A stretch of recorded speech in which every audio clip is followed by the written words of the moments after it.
Guys, സുഖമല്ല എല്ലാവർക്കും. അപ്പം നമ്മൾ ഇന്ന് രാവിലെ എണ്ണീറ്റ് റെഡി ആയിട്ടിരിക്കുകയാണ്. നമ്മളൊരു ട്രിപ്പ് പോവാണ്. നമ്മൾ പോകാൻ പോകുന്നത് കല്ലൂൻ്റെ എൻഗേജ്മെൻറ്റിനാണ്. അത് നാളെയാണ്. പക്ഷെ നമ്മൾ ഇന്നേ പോയി നേരത്തെ റെഡി ആയിട്ടിരിക്കാൻ പോവാണ്. അപ്പോൾ പോയാലോ? അമ്മയോട് ബൈ ബൈ പറഞ്ഞ് നമ്മളങ്ങനെ ഇറങ്ങി. നമ്മളെ പിക്ക് ചെയ്യാനുള്ള വണ്ടി എത്തിയിട്ടുണ്ട്. ഇനി വണ്ടിക്കുള്ളിൽ കയറണം. ഇവളുമാർ ഡോറും തുറക്കുന്നില്ല. ഡോറ് തുറക്കടേ. ഡോറൊക്കെ ഒന്ന് തുറക്ക് ഗൈസ്. അപ്പോൾ വണ്ടിയിൽ ഹരിതയും അബിയും കല്ലും ഉണ്ട്. അപ്പം നമ്മൾ സ്റ്റാർട്ടായി. നമ്മളിവിടുന്ന് നേരെ പോകാൻ പോകുന്നത് ചെങ്ങന്നൂർ റെയിൽവേ സ്റ്റേഷനിലേക്കാണ്. അതിനു മുമ്പ് എന്തെങ്കിലും ഒന്ന് കഴിക്കണം. നല്ല വിശപ്പുണ്ട്. നമ്മുടെ ഫംഗ്ഷൻ നടക്കുന്നത് തൃശ്ശൂർ വെച്ചിട്ടാണ്. അവിടം വരെ ചെല്ലുമ്പോഴത്തേക്കും ലേറ്റ് ആവും. അതുകൊണ്ട് ഞങ്ങൾ കുറച്ച് വട കഴിക്കാൻ തീരുമാനിച്ചു. വടയും സാമ്പാറുമാണ് രാവിലത്തെ നമ്മുടെ ഫുഡ്. നല്ല ടേസ്റ്റ് ഉണ്ട് ഗൈസ്. ഫൈനലി നമ്മൾ ചെങ്ങന്നൂർ റെയിൽവേ സ്റ്റേഷനിൽ എത്തിക്കഴിഞ്ഞു. ഇവിടെ നിന്നാണ് നമ്മൾ ട്രെയിൻ കയറുന്നത്. അങ്ങനെ നമ്മൾ അബിയോട് ബൈ ബൈ ഒക്കെ പറഞ്ഞിട്ട് തിരിക്കാൻ തുടങ്ങി. ഇവൻ നാളെ വരത്തുള്ളൂ. ഇന്ന് വരാത്തോണ്ട് അവനെ നല്ല കളിയാക്കുന്നുണ്ട്. അവസാനം അവൻ്റെ വായിരിക്കുന്ന കേക്ക് ഒന്നായപ്പോഴത്തേക്ക് നമ്മൾ ഇറങ്ങി.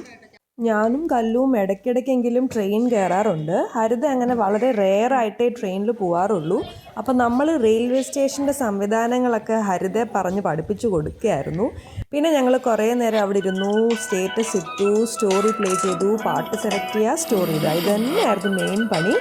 അങ്ങനെ ഒരു ട്രെയിൻ വന്നു. ഇത് നമ്മുടെ ട്രെയിനല്ല, ഇത് ട്രിവാൻഡ്രം സൈഡിലേക്കുള്ളതാണ്. നമുക്ക് പോകേണ്ടത് എറണാകുളം സൈഡിലേക്കാണ്. ദേ എത്തി നമ്മുടെ ട്രെയിൻ. അങ്ങനെ എത്രയും പെട്ടെന്ന് നമ്മൾ ഓടിച്ചാടി കയറി ട്രെയിനിനകത്ത് കയറിയിട്ടുണ്ട്. അപ്പോൾ ട്രെയിനിനകത്ത് നമ്മളെ കാത്ത് വേറൊരാളിരിപ്പുണ്ട്. അത് ഗായത്രിയാണ്. പുള്ളിക്കാരി നല്ല സുഖനിദ്രയിലായിരുന്നു. പുള്ളിക്കാരി കുറേ കട്ട് ഫ്രൂട്ട്സ് ഒക്കെ ആയിട്ടാണ് വന്നത്. നമുക്കാണെങ്കിൽ ഒടുക്കത്തെ വിശപ്പായിരുന്നു. വട തിന്നിട്ടൊന്നും നമ്മുടെ വിശപ്പ് മാറിയില്ല. പിന്നെ ഞങ്ങൾ അവൾ കൊണ്ടുവന്ന കട്ട് ഫ്രൂട്ട്സ് എല്ലാം കഴിച്ചു. അടുത്ത പരിപാടി എന്ന് വെച്ചാൽ ട്രെയിൻ എക്സ്പ്ലോർ ചെയ്യുക എന്നുള്ളതായിരുന്നു. ഗായത്രി ആദ്യമേ മോളിൽ ഇരിക്കുമായതുകൊണ്ട് ഞങ്ങളോട് പിന്നെ മോളിൽ കയറാൻ പറഞ്ഞു. ഹരിതയ്ക്ക് മോളിലത്തെ എക്സ്പീരിയൻസ് എങ്ങനെയാണെന്ന് അറിയണമായിരുന്നു. എക്സ്പ്ലോറൊക്കെ ചെയ്ത് അവസാനം എല്ലാവരും സെറ്റിലായി. കൈ കൊണ്ടുവന്ന ഫുഡൊക്കെ കഴിച്ചു. അങ്ങനെ ഞങ്ങൾ ഒരുവിധം അവിടെ ഒന്ന് സെറ്റിലായി. അടുത്തൊന്നും ആൾക്കാരില്ലാത്തതുകൊണ്ട് നമുക്കത് വീട്ടിലിരിക്കുന്ന പ്രതീതി തന്നെയായിരുന്നു. പിന്നെ എന്നത്തെയും പോലെ തന്നെ റീല് കാണിക്കുക, ആൾക്കാരെ കുറ്റം പറയുക. നമ്മളങ്ങ് ലാവിഷായിട്ട് അവിടെ അങ്ങ് കിടന്നും ഇരുന്നും അങ്ങ് ആസ്വദിക്കാൻ തുടങ്ങി. അപ്പോഴാണ് ഓർത്തത് അടുത്ത ദിവസം ഡാൻസ് ഉണ്ടല്ലോ, ഡാൻസിന് എങ്ങനെയാണ് ചെയ്യേണ്ടതെന്നൊക്കെ പ്രാക്ടീസ് ചെയ്യണമെന്ന്. ഫുള്ള് നടന്ന് കളിക്കാനുള്ള സ്ഥലമില്ലാത്തതുകൊണ്ട് ഹരിത ഇരുന്നിരുന്ന് ഓരോ സ്റ്റെപ്സ് കാണിക്കുമായിരുന്നു. അപ്പോഴേക്കും അടുത്ത ആളെത്തി. അത് ബ്രിജിത്താണ് കേട്ടോ. ഹരിതയെ പറ്റി ബ്രിജിത്ത് പറയുന്നത് ഇവക്ക് ഗിന്നസ് ബുക്ക് ഓഫ് വേൾഡ് റെക്കോർഡ്സിൽ കയറാൻ പറ്റുമെന്നാണ്. എത്ര ഡാൻസ് സ്റ്റെപ്സ് ഉണ്ടെങ്കിലും ഒന്നുപോലും മറക്കാതെ കൃത്യമായിട്ട് ഓർത്ത് കളിക്കുന്ന ആളാണ് ഹരിതയെന്ന് അവൾ പറയുന്നത്. ഞാനും ഗായത്രിയും പിന്നെ ഇച്ചിരി മടിയുള്ള കൂട്ടത്തിലായതുകൊണ്ട് ഞങ്ങൾ ആ പണിക്ക് പോയില്ല. ഞങ്ങൾ ഇപ്പുറത്തോട്ട് തിരിഞ്ഞിരുന്ന് സെൽഫി എടുത്ത് കളിച്ചു. അവസാനം നമ്മൾ ഇറങ്ങാനുള്ള നേരമായി. ഫൈനൽ സെൽഫി എടുത്തു. നമ്മളിനി ഇറങ്ങാൻ പോവാണ്. നമ്മളങ്ങനെ തൃശ്ശൂർ റെയിൽവേ സ്റ്റേഷനിൽ ഇറങ്ങി. ഇനി അടുത്ത പരിപാടി ഫുഡ് അടിക്കലാണ്. തോംസൺ കാസ റെസ്റ്റോറൻ്റാണ് ഗായത്രി സജസ്റ്റ് ചെയ്തത്. കിടിലം ബിരിയാണിയൊക്കെയാണെന്ന് പറഞ്ഞിട്ടുണ്ട്. നമ്മളങ്ങനെ ഫുഡൊക്കെ ഓർഡർ ചെയ്തിരുന്നപ്പോഴത്തേക്ക് 2 പേരും കൂടി എത്തിയിട്ടുണ്ട്. ഇത് അനിലയാണ്. ഒരാളും കൂടി വരാനുണ്ട്. എത്തിക്കഴിഞ്ഞു. ഇതാണ് ദിയ. അങ്ങനെ നമ്മളിപ്പോൾ ടോട്ടൽ 6 പേരായിട്ടുണ്ട്. ഞങ്ങൾ ബിരിയാണി ഓർഡർ ചെയ്തു. പൈനാപ്പിളൊക്കെ ഉള്ള ബിരിയാണിയാണ്. ടേസ്റ്റ് എങ്ങനെയാവുമെന്ന് അറിയത്തില്ല. ഗായത്രി പറഞ്ഞത് ഇവിടുത്തെ ഏറ്റവും കിടിലം ബിരിയാണിയാണെന്നാണ്.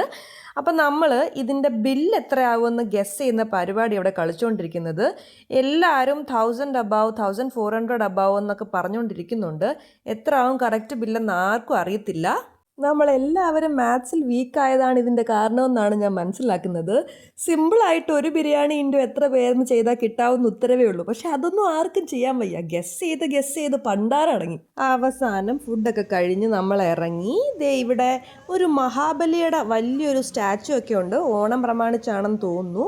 പിന്നെ നമ്മൾ കുറേ നേരം വെയിറ്റ് ചെയ്തു. ഇവിടെ കുറേ മീനുകളൊക്കെ കണ്ടുകൊണ്ട് ഞങ്ങൾ അങ്ങനെ ഇരുന്നു. എന്നിട്ട് നമ്മുടെ ക്യാബ് ബുക്ക് ചെയ്തു. നമ്മൾ റിസോർട്ടിലേക്ക് പോവാണ്. നല്ല പച്ചപ്പൊക്കെ ഉള്ളൊരു നല്ല ഗ്രാമീണ ഭംഗിയുള്ളൊരു റിസോർട്ടാണ് നമ്മൾ പോകാൻ പോകുന്നത്. അങ്ങനെ നമ്മൾ കുറേ ട്രാവൽ ചെയ്തിട്ട് നമ്മുടെ ഡെസ്റ്റിനേഷനിലേക്ക് എത്തി. ഇതാണ് നമ്മുടെ റിസോർട്ടിൻ്റെ എൻട്രൻസ്. വേറൊരു ടീം നമ്മളെ കാത്ത് ഓൾറെഡി അവിടെ എത്തിക്കഴിഞ്ഞിരിപ്പുണ്ട്. അപ്പം നമ്മളും കൂടെ എത്തിക്കഴിഞ്ഞിട്ട് അകത്തേക്ക് കയറാനായിട്ട് അവർ വെയിറ്റ് ചെയ്തിരിക്കുകയാണ്. അങ്ങനെ നമ്മൾ ഇറങ്ങി കുറേ വാട്ടർ ബോട്ടിലും ചോക്ലേറ്റും ഒക്കെ വാങ്ങിച്ചുകൊണ്ടാണ് ഞങ്ങൾ എത്തിയിരിക്കുന്നത്. ഈ ഏരിയയിൽ ഫുഡ് കിട്ടാൻ പാടാണ്, അതുകൊണ്ട് നമ്മൾ കുറേ ഐറ്റംസ് വാങ്ങിയിട്ടാണ് ഇറങ്ങിയിരിക്കുന്നത്. അപ്പം നല്ല ഭംഗിയുള്ളൊരു റിസോർട്ടാണ്. 2 സൈഡിലും മുളകളൊക്കെ വെച്ചിട്ട് ഒരു ക്യൂട്ട് സ്വിമ്മിംഗ് പൂളൊക്കെ ഉണ്ട്. അങ്ങനെ നമ്മൾ നടന്ന് റിസോർട്ടിൻ്റെ എൻട്രൻസിലേക്ക് കയറുകയാണ്. ഇത് സ്റ്റേജ് ഏരിയയാണ്, ഇവിടെയാണ് എൻഗേജ്മെൻറ്റ് നടക്കുന്നത്, ഇവിടെയാണ് നമ്മൾ താമസിക്കുന്നത്. അങ്ങനെ നമ്മൾ ഉള്ളിലേക്ക് കയറി എല്ലാവരും ഫ്രഷ്നപ്പ് ആവാൻ പോയി. അപ്പോൾ എല്ലാവരും കുളിച്ച് റെഡിയായി അടുത്ത പരിപാടിയിലേക്ക് കടക്കുകയാണ്. ഡാൻസ് പ്രാക്ടീസ് ആണ്.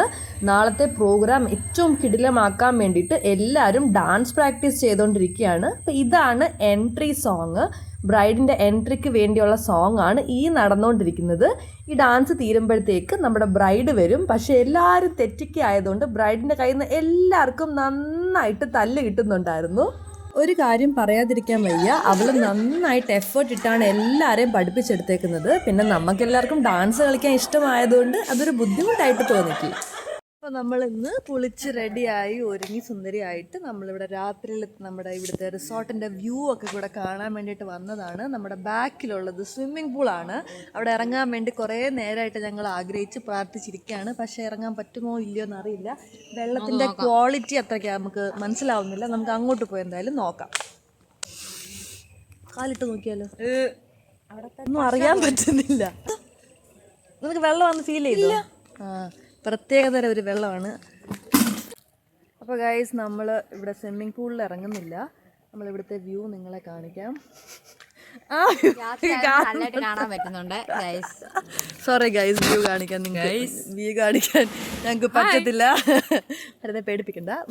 ഭയങ്കര പീസ്ഫുൾ ആയിട്ടുള്ള നല്ലൊരു അറ്റ്മോസ്ഫിയർ ആണ്. ആക്ച്വലി നമുക്ക് ഇവിടെ ഇങ്ങനെ വന്ന് നിൽക്കാൻ, ഇപ്പം നമ്മൾ ഫംഗ്ഷൻ ഉള്ളത് കൊണ്ടാണ് വന്നേക്കുന്നത്. എന്നാലും അല്ലാതെ ഇങ്ങനെ ഫ്രണ്ട്സൊക്കെ ആയിട്ട് വന്ന് സ്റ്റേ ചെയ്യാൻ നല്ലൊരു രസമുള്ള സ്ഥലമാണ്. വർക്ക് ലൈഫിൽ നിന്നൊക്കെ മാറി നിന്ന് കുറച്ച് ടൈം ഒരു നേച്ചറുമായിട്ടൊക്കെ ഫോർ യുവർ സെൽഫ് സ്പെൻഡ് ചെയ്യാനായിട്ട് പറ്റിയ ഒരു എൻട്രൻസ് ആണ് ഇവിടെ ഉള്ളത്. നോക്ക്, മുളങ്കാടുകളാണ് മൊത്തം. അതെ, മുളങ്കാടുകൾ കാണുന്നുണ്ട് ഗൈസ്.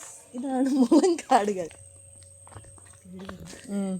ചെറുതായിട്ട് ഞങ്ങൾക്ക് പേടി വരുന്നുണ്ട്, കാരണം അവരെല്ലാം ആ ഫീലുണ്ട്. അവരെല്ലാവരും അകത്താണ്, ഞങ്ങൾ രണ്ട് മാത്രം ഈ വിജനമായ വഴി കൂടെ നടക്കുകയാണ്.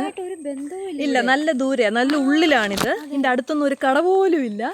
അപ്പോൾ എന്തെങ്കിലും ഫുഡ് കഴിക്കണമെങ്കിൽ നമുക്ക് ഓർഡർ ചെയ്യേണ്ടി വരും. ഓപ്ഷനേ ഉള്ളൂ. ഒരു ഡ്രോബാക്ക് ഉണ്ട്. അല്ലാതെ സ്ഥലം ഇങ്ങനെ എല്ലാ ഔട്ട്സൈഡ് വേൾഡിൽ നിന്നും കുറച്ച് മാറി ദൂരെ നിന്ന് കുറച്ച് പീസ്ഫുൾ ടൈം സ്പെൻഡ് ചെയ്യണമെന്നുണ്ടെങ്കിൽ നമുക്കിവിടെ വന്ന് നിൽക്കാം.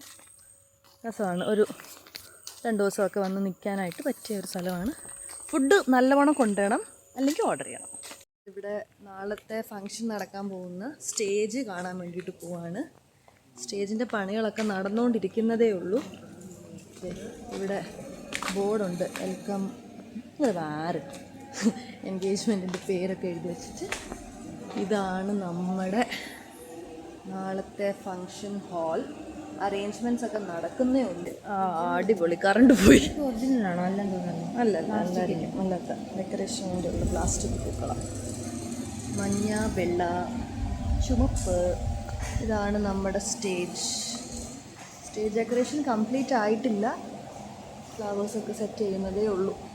അങ്ങനെ ഞങ്ങൾ ഇന്നത്തെ യാത്രയും പ്രാക്ടീസും ഒക്കെ കഴിഞ്ഞ് തളർന്നു. ഇനി പോയി കിടന്ന് ഉറങ്ങാൻ പോവാണ്. നാളെ ഒരു ബിഗ് ഡേ ആണ്, അതിനു വേണ്ടി വെയിറ്റ് ചെയ്യാണ്. അപ്പം നമുക്ക് ഇന്നത്തെ വീഡിയോ വൈൻഡപ്പ് ചെയ്യാം. എന്നിട്ട് നാളെ പുത്തനൊരു വീഡിയോ ആയിട്ട് വരാം.